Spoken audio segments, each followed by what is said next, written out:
Welcome everyone to the next of our live Q&A calls. I called our strength class this afternoon a live Q&A call because they all just seem to be blending into one. I think this is Zoom call about number 12 for me today. So I hope you are all doing well. It's great to have everyone on wherever you are in the world. Shona with us today. Shona, I don't want to say nice to see you because I think out of those 12 Zoom calls today, I think this is number 3 with you and I on it. Yeah, pretty much. And I mean, we made a joke about it this morning, but let's make the only female staff member work on National Women's Day. I mean, it's a strength class live Q&A meeting this morning. So nicely done, guys. Well done. Well played. Yeah, just so everybody who's joining us from outside of South Africa knows, it's National Women's Day today here in South Africa. And I was telling Shona that we've got a TV network who decided to celebrate National Women's Day today by making the entire lineup female. So they gave all the males the day off on National Women's Day. It's the one day we celebrate females in the year, and they gave all the guys the day off, and the females were working. So Shona, you're lucky. It's if we had a second female on staff, I wouldn't be here today. It would be the two of you. So yeah, probably. I mean, I was also on forum duty yesterday as well. So you guys have played the site well this weekend, so nicely done. Yeah, it's I mean, the radio station I used to work for used to do that all the time as well on Women's Day. I didn't want to say anything, but they used to give us the day off and let the girls work, which was just, I did not understand that. All right, enough of... We're happy to work, happy to get the chance to work, so let's put it that way. Enough of me yakking. These calls, as you know, if you've been on a few of them before, they are for you. So if you've got any questions, please feel free to let us know. There are a few ways to ask them. Obviously, in the chat, you can just let me know that you have a question. You can also, on Zoom, there's a little button that you can push. I'm not sure where it is on your side, where you can raise your hand and ask a question. Or if you are super shy, you can type the question in the chat and I will ask Shona on your behalf. So you're more than welcome to do that. I see a couple of names on here joining us today who haven't joined us before. Stephen, I chatted to you this morning. I mean, Shona and I joke that I see more of Shona than my wife, but I think over the weekend, I think I've seen more of you than my wife as well. So Stephen's joining us from the UK, going sailing over the next... You leave on Wednesday, Stephen? That's the plan. It sounds horrible. Someone's got to do it. I'm glad you had an invitation to go sailing at the beginning of September as well. So my training plan is shot. I don't want to say it, but if I was in your shoes, I know what I would be doing. Absolutely. And yeah, I mean, it's, I'd much rather be sailing. I must say that. Yeah, that sounds awesome. Stephen's actually training for a triathlon as well. Got a triathlon. It's coming up in the end of October. It's in October. Is the September sailing trip the whole of September as well? Because you leave on Wednesday for the rest of August. No, just 10 days. But Croatia on a 48-foot catamaran. No, that sounds horrible, Stephen. I don't think you should do it. Yeah, I think my coaching advice would be that is a terrible idea. No, I'm just kidding. I'm just kidding. I'm just jealous, Stephen. Completely jealous. If you really don't want to do it, I'm sure between Shona and I, we wouldn't mind flipping a coin and we'll go do it on your behalf. But just to rub it in, Brad, it's all expenses paid.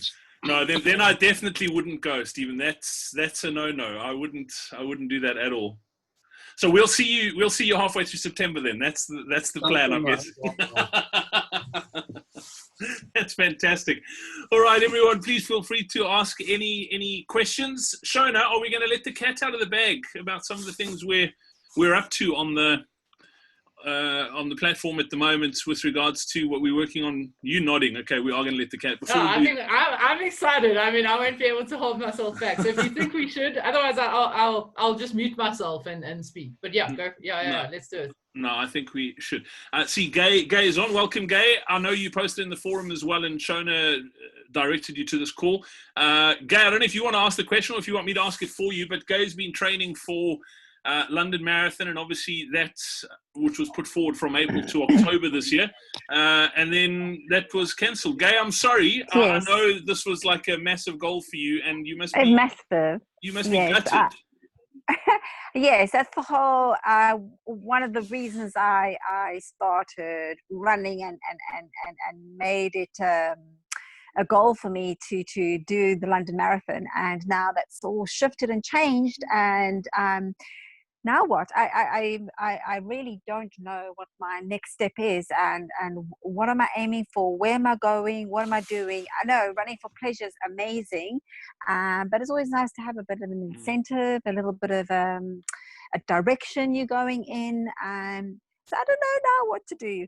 Yes, and I also have had the niggle of the hamstring, which has been strengthening very nicely, and I haven't fully done the full durations of each of the runs that's been on my plan, but I slowly but surely are coming into it. Like I'm just a couple of minutes out, like 20 minutes out or 15 minutes out of what is on my plan. So I'm really getting there, and boom, now what? Man, that's so Yeah. good. No, yeah. But I mean, I'm going to put a silver lining in again. I'm sure Shona's going to add from it, like what next. I think the blessing in disguise here is that you've now got time to sort that hamstring out. That it's like keep doing what you're doing and get that pain. You're definitely on track. I mean, I see how hard you're working in the strength classes and that sort of thing. So from that point of view, it might be a bit of a blessing in disguise. But Shona, I mean, what now for Gay? I mean, it's such a tough situation to be in, though. Yeah, and I know how excited you were for this, and so I get the disappointments, and it's very easy to say, oh, let's all run for the love of it, and we all do love it, but really a majority of us run because there's a goal and a target in sight, and so it is very difficult to run without something. So that's why I suggested in the forum, but I'm keen to explore that a little bit more with you now in terms of trying to find a new goal for you.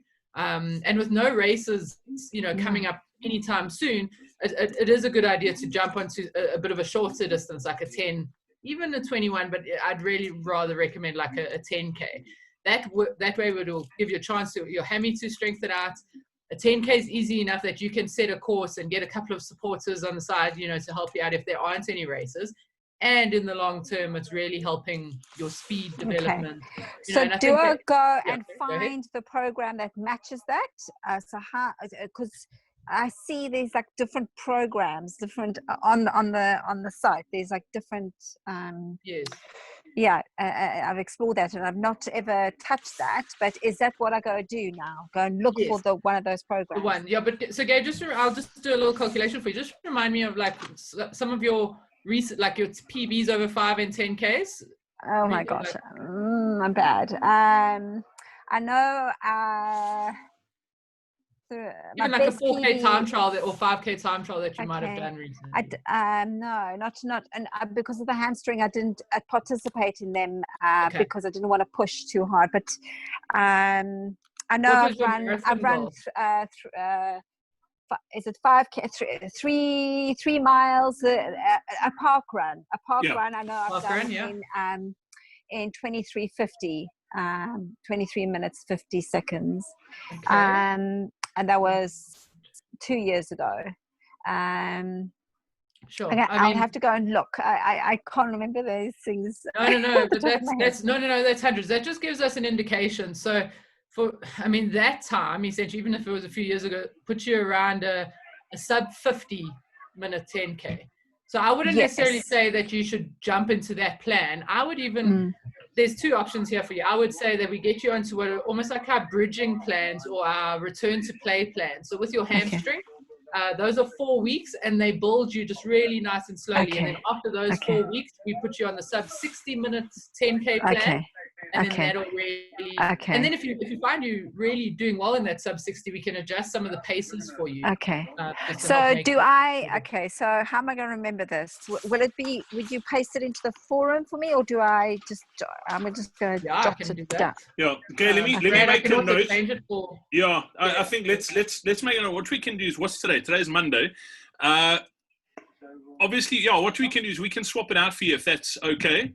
let's get you on that sort of return to play that eases you back into that Shona was talking about, and then we can get you onto that 10K. I think that's probably the best way to go. Okay. If you want to give it a bash yourself, so we can let you know in the forums which ones to go on, and you can give it a bash. That you can figure it out. Well, we've got a step-by-step tutorial on how to do it as well. If you get stuck, then you can give us a shout. I think it's always nice to know how to do it yourself. That if you want to change something down the line, it's easy to do. Okay. And then we can take it from there.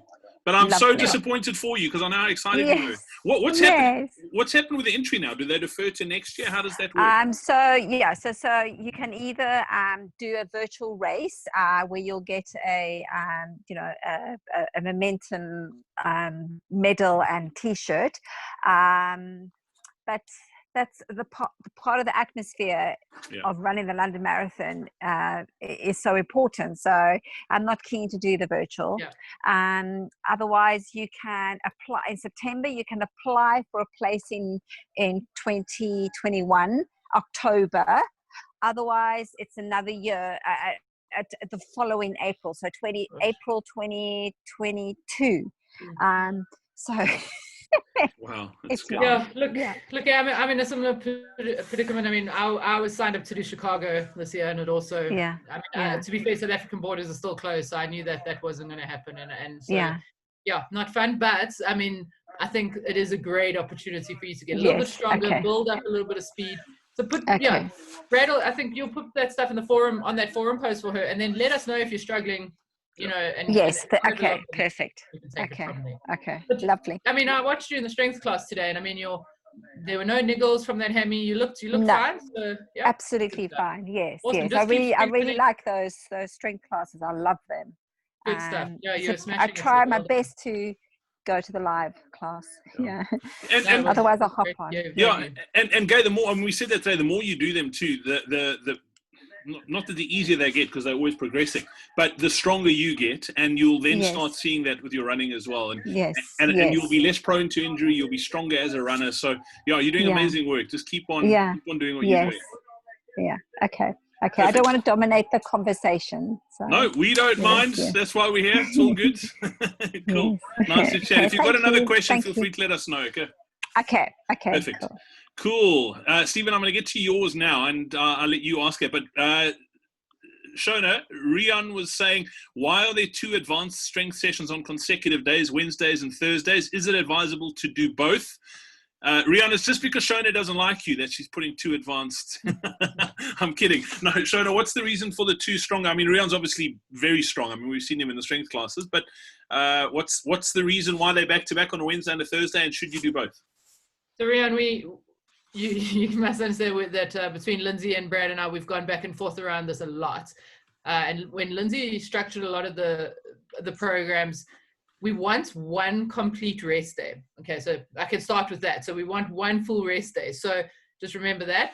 Then if you are going to do 2 advanced sessions, I preferably wouldn't want one done before a quality session. For the most part, our programs have the quality stuff done on a Tuesday. So then that negates the Monday as a hard gym session or strength session. So then you're almost left with Wednesday and Thursday, right? And so Friday, remember we were doing Wednesday, Friday, which was from a strength perspective, yes, that is a nice idea to have a day in between, but it is then we're just not getting that one full rest day. And I would far rather rely on the full rest day and put those 2 gym sessions together. And yes, they are both advanced, but one is a bit more, we're calling them advanced, beginner, intermediate. And Dev and I were actually talking about this the other day around, maybe talking, it's more about the intensity that it's being done at. So Wednesday is more of a medium intensity and Thursday is a harder intensity. And then you have your full rest day on the Friday. It's not ideal, I say it's not ideal, but your body will adapt. And then you're still getting the 2 good strength sessions in.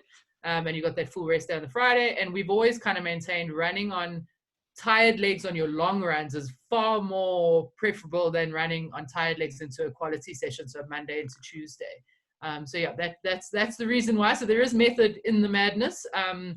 And if you are struggling at the moment, you will get better. Your body will adapt. And even if you take it a little bit easier in the Thursday session until you feel you're adapting, then that's 100% to do. Yeah, and I mean, Rian, you're a machine. You shouldn't be complaining about 2 hard sessions back to back. We've seen how hard you work in those strength sessions, and you run very fast, so it's all good. We don't mind if you work hard. I hope that answers your question, Stephen. It's a good point, and I think that's exactly it. Like, we mustn't just do what the program, or yes, we must do what the program says, but we mustn't always just follow it blindly. Correct, and I think listen to your body and ask the coaches questions. And am I getting really, really tired? Or I am struggling. Let me take this Thursday off rather. Again, rather almost drop that strength session than sacrifice your running in that instance. But listening to your body is really, really key.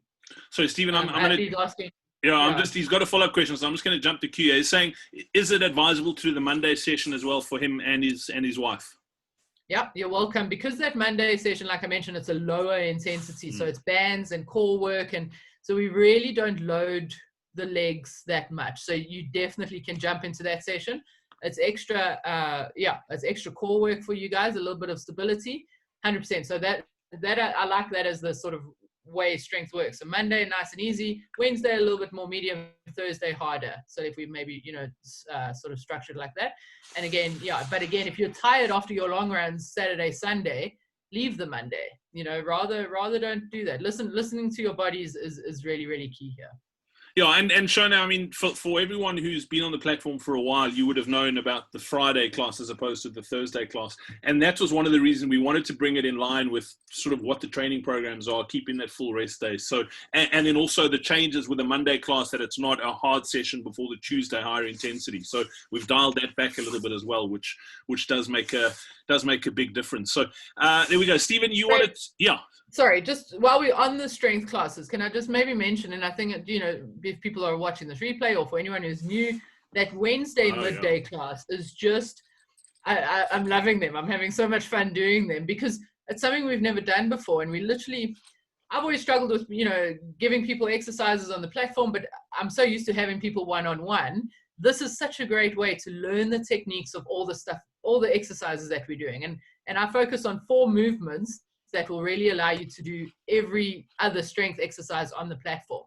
And it's so beneficial. And you actually do work a little bit in the session as well. So, but if you've never done strength, or if you have done strength and you're a little bit worried about your technique, catching up on one of those Wednesday midday classes, or midday South African time, even if you get to watch the recording and watch yourself doing it in the mirror, there's so much value in those classes. So, and it was amazing. You talk about catching up. Someone who's been on the platform here, I mean, he joined when we first started, was Skulk the pilot, and he was on last week Wednesday, and you could just see, like, his technique wasn't perfect, but at the end of that class, he had really sort of dialed in those basics, and that's just going to help him with the harder stuff as he goes as well. So I sort of second what Shona's saying. That class is, my wife's done the last 2 as well, and she's absolutely loved it. I mean, she's trying to get back into it, and she felt that the other classes were a bit too advanced for her. She really struggled, and she's feeling amazing. I mean, week on week, she said to me again the other day that she absolutely loved that class. So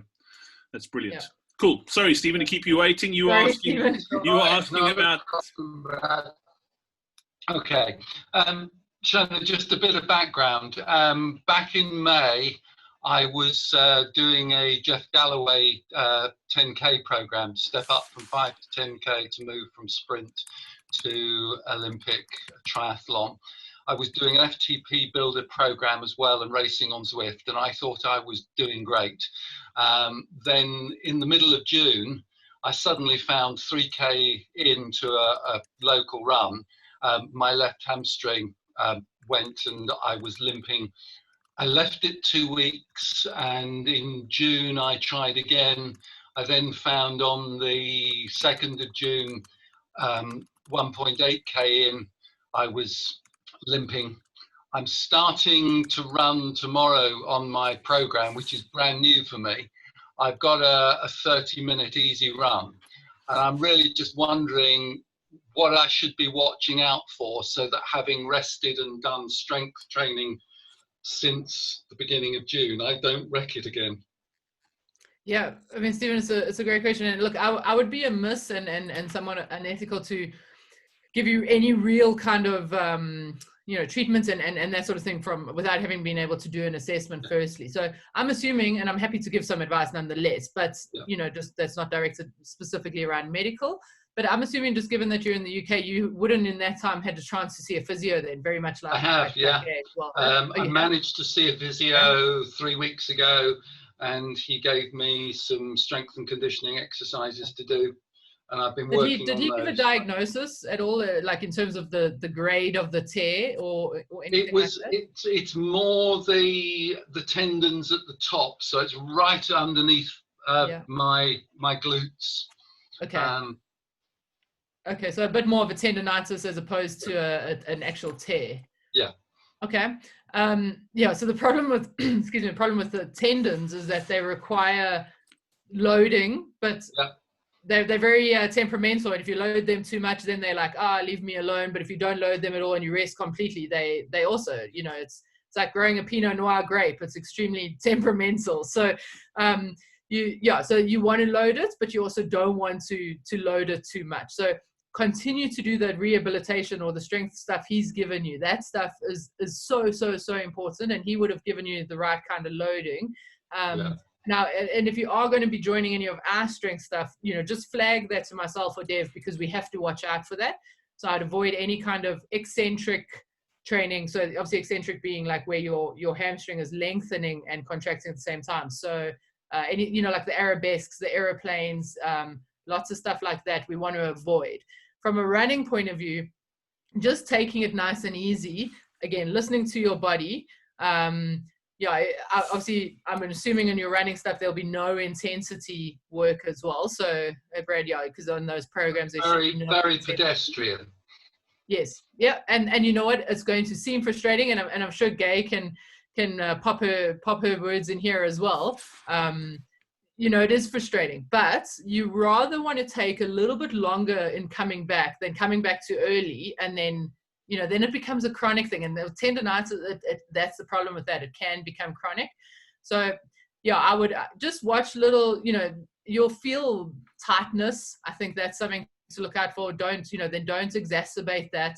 A little bit of rolling won't be, like after a session isn't too bad, but again, you don't want to do too much where it inflames the tendon again. And just, again, a slow process coming back, listening to your body and making sure that, you're building up slowly. Rather hold yourself back than going in. So what I did as well, and it was from you, Shona, by demonstrating in those strength classes is, with your leg that you swing from side to side, and then that one where you scoop down. So yes. I do that before I go and run, and then I do very, very. So in the beginning, I would do just. I would start walking, then I would do a tiny bit of a run, and I would walk a tiny bit of run, and so I built it up. But I always started the session with your exercises, and I've built up, but it's been slow. It's been since June, end of June. Yeah, but so rather slower than like I say. So well done to you for having the discipline, I guess, to do that. And so Steve, the exercises that Gay's referring to, if you there's a video on the platform called the pre-run warm-up, and it takes you through about 5 or 6 warm-up exercises, dynamic movements, just to prepare the body. And so she's spot on there. So well done, Gay. You can have my sports science degree because that's excellent advice. So warming up properly with and those dynamic movements start slow. You do a leg swing and you just build the range of movements up again, so you're not just going cold into the run. And then just good recovery afterwards. But watch out for a little bit of tightness, and if it is tight and sore, rest. That's like, and get back to the physio, because that, again, that loading not loading thing is so vital in this time. I don't know how you're going to find the physio on the sailboats, but I was gonna say hamstrings don't like Croatia, Stephen. So that's definitely. I know you want to go. Yeah.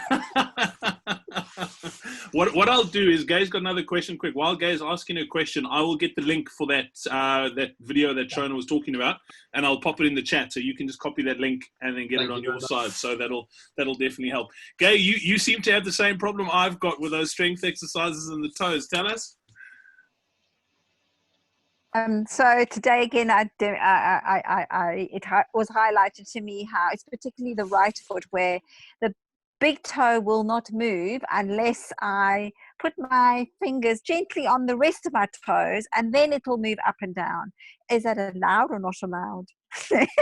Yeah, I mean, there's no allowed or not allowed, and I guess you can do that initially, but you also want to teach the big toe to start working on its own. So even if that big toe isn't lifting, but No, it's it isn't. moving on its own, Yeah, nothing. it is. Yeah. Then do that. You can start doing that, but just even if it's just moving, you just want to get it moving a little bit. So it'll just require a little bit more work. And I recommend, honestly, I said it in the class today, doing the big toe and the toe crunches, that whole foot core little set that we've got. Doing that every single morning when you wake up, or before every run, or when you're sitting at your desk. I do that, or like often when I'm lying on my bed, I just sit and crunch my toes and extend. It's really getting that toe extension. So for you, Gay, the two exercises I think to focus on if you're struggling with that toe extension is that obviously the big toe lift, and then that calf raise, where you roll a towel and you do the calf raise. Yes. So you're struggling with the extension part. Yeah. And so if you just do those 3 to 4 times a week, you will start seeing the improvements a lot quicker. And you can also combine that with a little bit of foot rolling. If you have a roller, or if you have a plastic bottle with ice inside, that often helps as well, because sometimes everything's just a little bit tighter under there and we need to just open it up a bit. So look, I do have my that foot toes, care. they move all funny as well, but it just takes time. Yeah, they're good. Yes. Perfect. Thanks, Gay. Yeah, Shona, those foot exercises, they look really innocuous, but I mean, I'm also, and it's, why are they so hard? Like I struggle with them. My toes are in all different, I'm so glad my feet aren't on video. I can tell you that much. I had to make sure I tried to make my toes look a little bit pretty before I put them on video, but at the end of the, think about this, Brad. So if those exercises are hard, every single step you take when you're running, your feet are working. So, some people complain of like toenails, black toenails and broken toenails. That's literally because your toes are doing this with every single step. And so shoes, and I'm not necessarily an advocate for barefoot running, but essentially shoes have made running that a little bit easier. So we don't have to work on that stuff. And so we never do. And so that's why it's so important, because essentially the foot is where all of that is happening, and the whole body is a chain, and different scientists or therapists will think of, a lot of people believe that a lot of this problems start in the foot of the, the bottom of the chain, but a lot of other people believe that it starts in the core, so perhaps in the midsection of that whole chain. And if something goes wrong, it's a chain effect, knocking down. And so, I always laugh when we're doing these exercises, because exactly, they look so innocuous and they're so weird, but they are so, so, so important. And maybe as an anecdote, I worked with Caroline Rossman for a long time. She's she won the Comrades Marathon in 2015, and she went and did a training camp in Kenya. And she said when they went to go do a sports massage, they massaged her feet. And in South Africa anyways, I'm not sure what it's like in the rest of the world, but if you go for a sports massage, they do your quads, your hamstrings, your glutes, maybe your calves, and they don't necessarily do your feet. And she said they spend 20 to 30 minutes massaging her feet along with everything else. And it was just an interesting concept, because we don't necessarily care for that part of our body as we're strengthening everything else. Why shouldn't we be strengthening that part of essentially where all of your weight is landing on in every single step? So and there's a lot of research that's gone into doing these exercises and the efficacy of them, and how they can be injury prevention, especially for an older runner. So sorry, I went off on a bit tangent. No, it's super interesting. And cramping, with those sorts of things, that exercise that Gail was talking about, like, is cramping in the toes normal, and what causes that? I know we've had that question pop up a few times during classes where people are struggling when you do those movements. I don't know if it's just because it feels unnatural that all of a sudden the little toe starts cramping, or is that normal?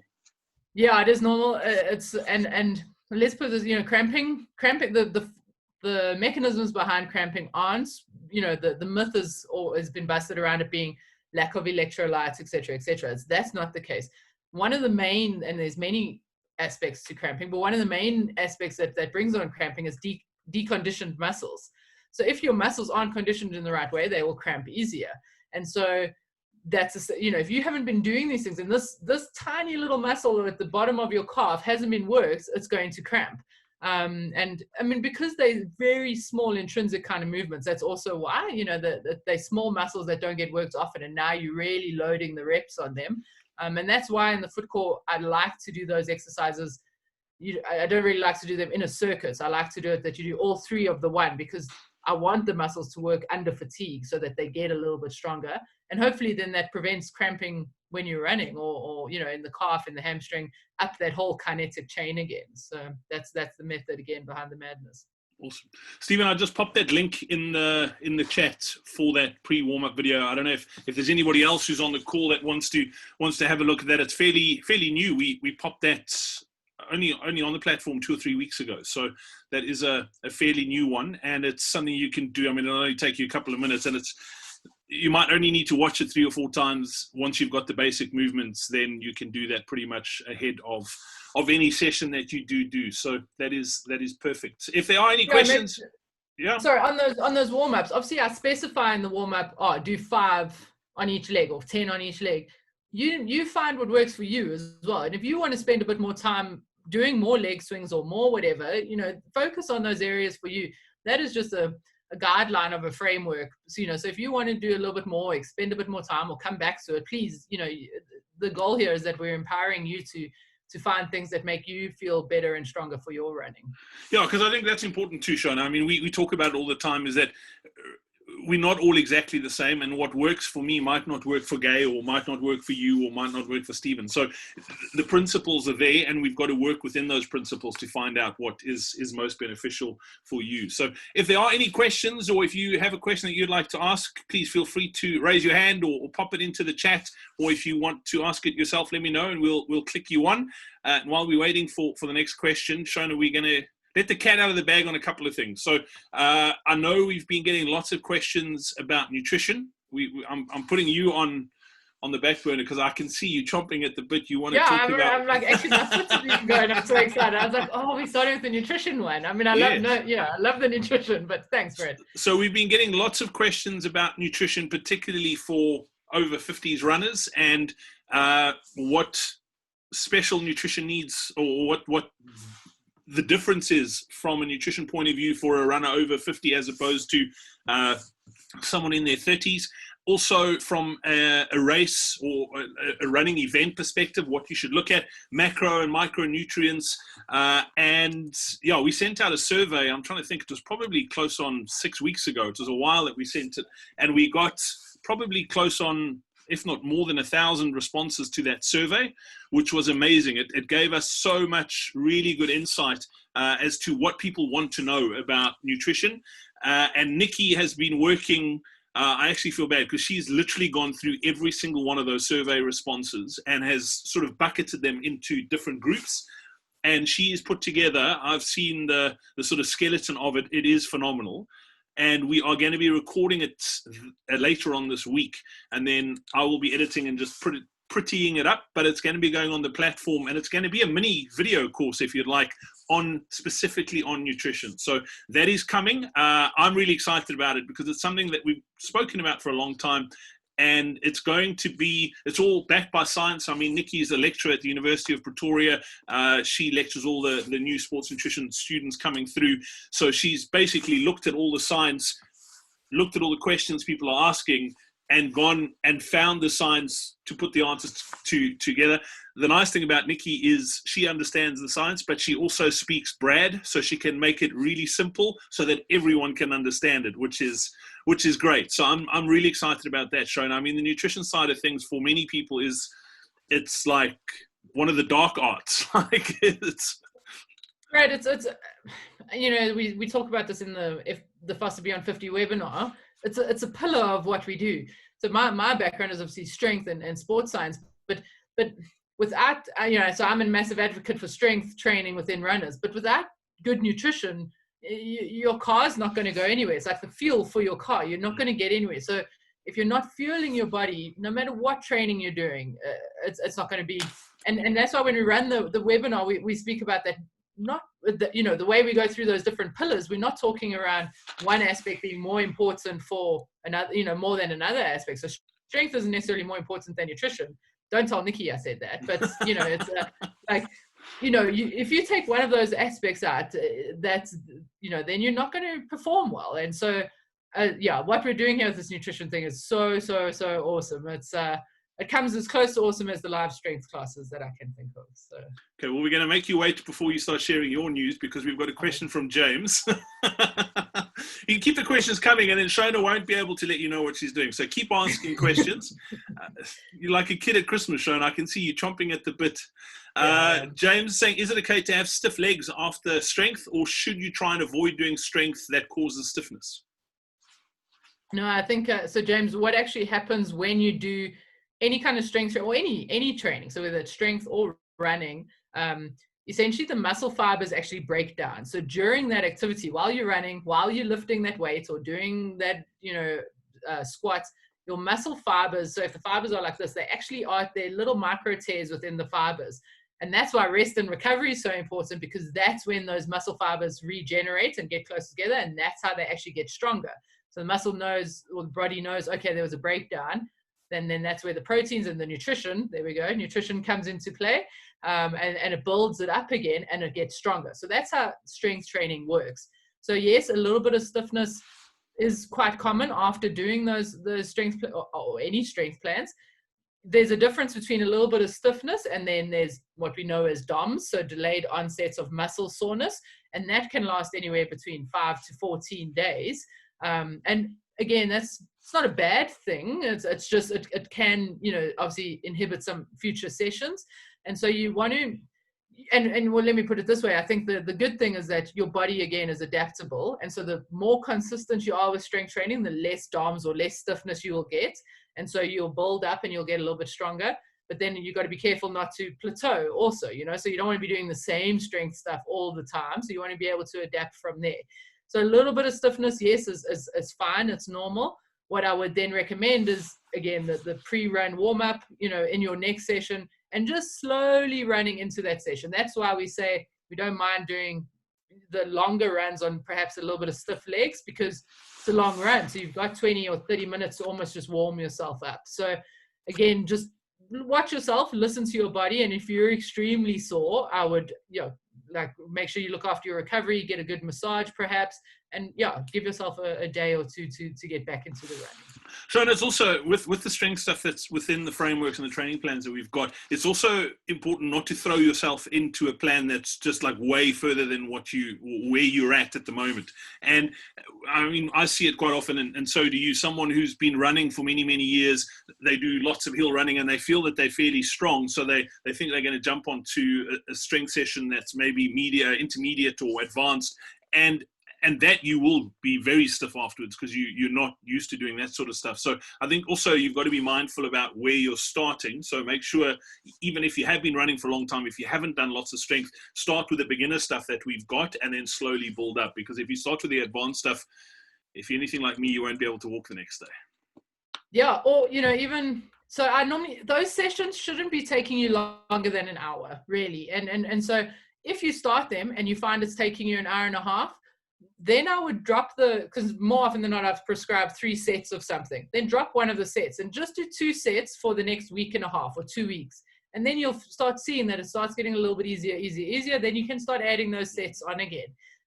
Brad's spot on. Don't jump in too hard into, because then you will have a lot of stiffness or a lot of pain. And you if you go run or do a quality session or a speed session with stiff legs, yes, you can be at risk of an injury there. So I'd watch for that. But rather just bring yourself in slowly into the strength training so that you're not overdoing it. Shona, just on that muscle stiffness too, if I can I saw a question pop up, I think it was in a Facebook group that I'm in this week, where somebody was asking about that muscle stiffness after a session, and they were talking about lactic acid, and then if you stiff like that, running to flush out the lactic acid, because it's the crystals, and that, I mean, that for a long time I see you laughing, that for a long time was the school of thought that if you did a hard session, it was this buildup of lactic acid in your muscles, which then crystallized, and the only way to get rid of it was to train more. I mean, that's Mythbusters. I mean, so I think you're just trying to defer me from my big reveal, because I can talk about this lactic acid causing fatigue. It's one of my favorite subjects. And we have a lecturer at the university who, if you say the word lactic acid, he goes ballistic. So the old myth and the science 20 years ago was saying, yes, that lactic acid was the reason for this fatigue. What we've learned now is that actually lactic acid gets sort of regenerated into other different substrates and gets reused within the muscle as an energy source. So it's not this big devil that everyone made it out to be. You have an excess of other metabolites, and all sorts of things are going on in the muscle. There's a higher pH level, and those are the things that are causing fatigue. So it might feel like they're these crystals because the muscle can't actually, it can't, almost contract itself again because of all the other activity that's going on in the cell. And they used to think it was lactic acid, but it's actually not. It's extra hydrogens, ions, and a change in pH. And so the cells within the muscles can't, sort of contract again. And so, yeah, that is a bit of a debunked myth now. But your point about the active recovery is a great point. So tired legs and you really sore, jump on the bike for a little bit. Just tick it over easy, or go for a walk, or an easy jog. Active recovery is an awesome form of recovering post stiff legs. And again, on the nutrition side, straight after that strength session, getting in nutrition within 20 to 30 minutes. And what we're actually finding in females and perimenopause and postmenopause women is getting in that nutrition even sooner than the 20 to 30 minutes is vital. So yeah, again, taking all of those components into one to really help you along the way. Cool. James, I hope that answers your question. If you've got any follow-ups, please do let us know. If anybody else has got any questions, man, we've been going for 40 minutes already. We generally only do 45 minutes. So if there are any questions, I think speak now or forever hold your peace. But Shona, the other thing we're working on, and you've been doing a lot of research on this, and the truth of the matter is there's not a lot of research on it. So we're talking specifically female training for females and how they, as a female over the years, I mean, you and I have been joking about this, that females have often just trained like little men. And that's, obviously you've been doing a lot of reading up and looking at the science. Give us a little bit of a rundown of what you've been doing and what we're working on. Okay, you've given me 3 minutes. I'll go and not reveal as everything in one go. But, we have been doing a lot of research and we're looking at this, and the way the science has worked again is that all the research that's been done on physical activity and training has been done on men, because that's just the way the world worked for the longest time. And it's quite poignant that we're doing this on Women's Day, but that's why we got you to work, Shona. Yeah, I see, exactly. There's always method. I'm more than happy to do this. I love this. So a lot of what we did, and from training principles that came from science, we just took, this is what happens, this is what has been proven, and we just took that, what was going on with men, and we just put it on women.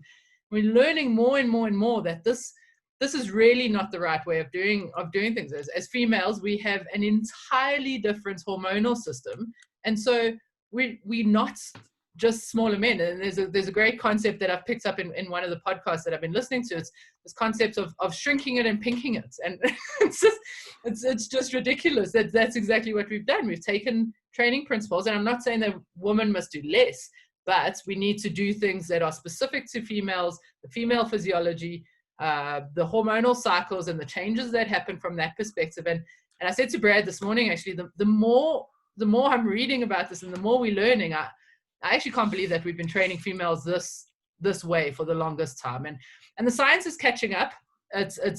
It's difficult to do this research, and so it does take a lot of resources, and they are catching up. And luckily, there are a lot of leading scientists in this field trying to push the research specifically, towards this. But long story short, we're wanting to build frameworks on this platform that are specific for the female runner and how their cycles work and what nutrition to do and how the physiology rolls with that. A postnatal female runner, so post-pregnancy, what are the do's and don'ts? What can I do? How to maximize training in that time?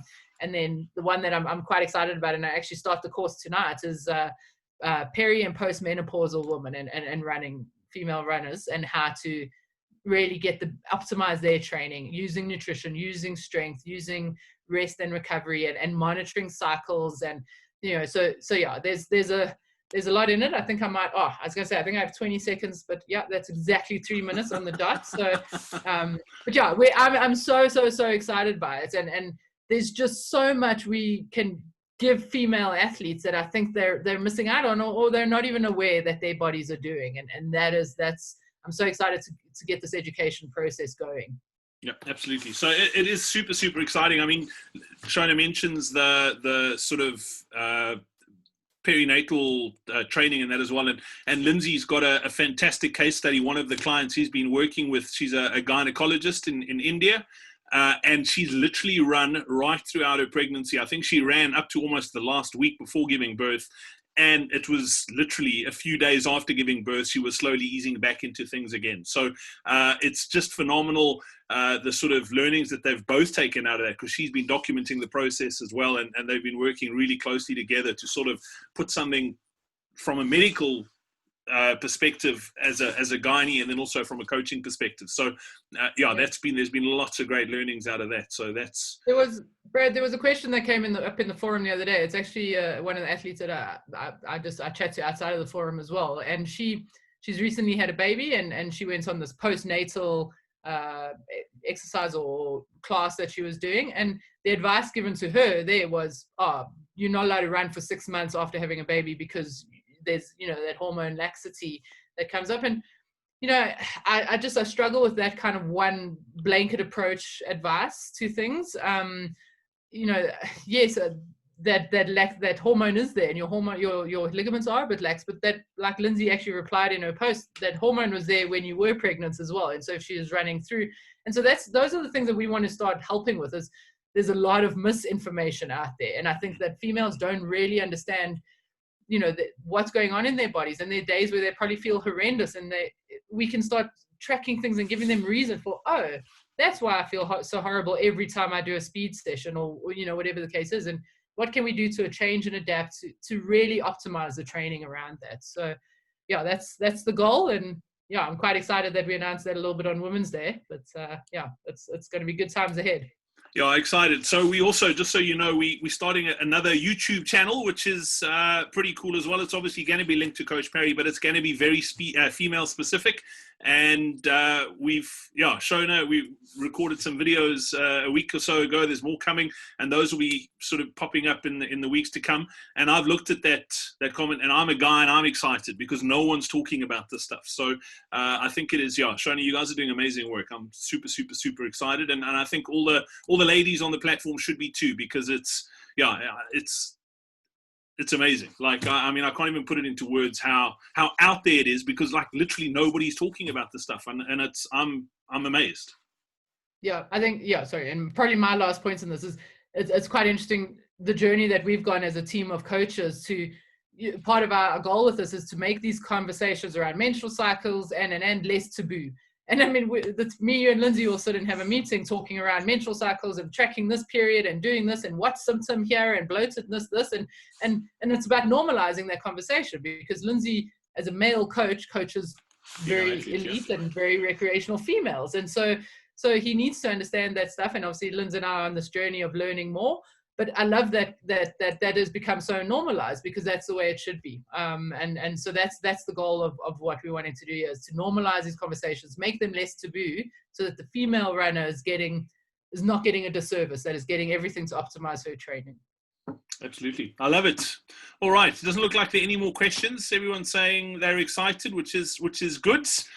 If there is anything else, please do pop them in the forums. The new schedule I'm going to put you on the spot here, because Shona does the schedule. The new Q&A schedule hasn't been done. I'm not going to make you do it tonight. Don't stress. But we will get that up in the next couple of days. So just keep an eye on the events tab. And we will see some of you in the strength class on Wednesday morning. We'll see others of you Wednesday afternoon. And if not, we'll touch base in the forums and on the next Q&A call. So thanks for joining us, everyone. Stay safe. Stephen, enjoy your sailing. I'm so jealous. And it's okay with us. You can go to Croatia. We don't mind. Take lots of photos. We want photos. Cool. All right. Take care, everyone. Cheers. Thanks, guys. Bye.